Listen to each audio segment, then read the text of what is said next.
Anh chọn hắn không? Chọn than đâu mà nghe.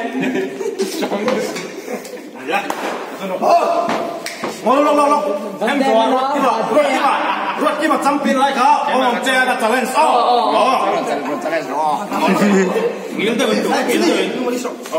Chắc cái tùm lum mình nắng mà run sa lên rồi. Thế tại với họ thính sự. One, two, three. Ole!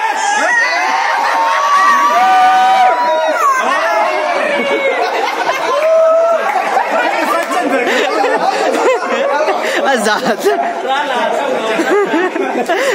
Ít phù rằng anh. Vây lắm độ về rồi, vây lắm ít thiềm lắm. Thiềm lắm. Thiềm lắm độ về đây. Lakshmi thầy. Phù là Lakshmi thầy. Lakshmi à? Lakshmi thầy ơi.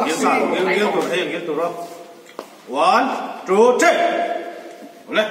Lakshmi thầy.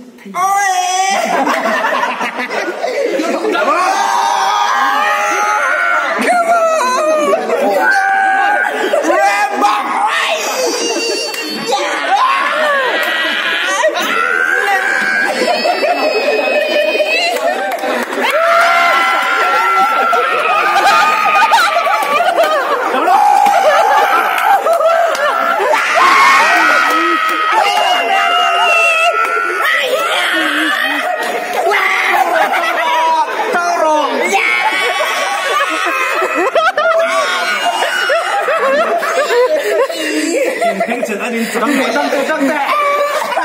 Hay da.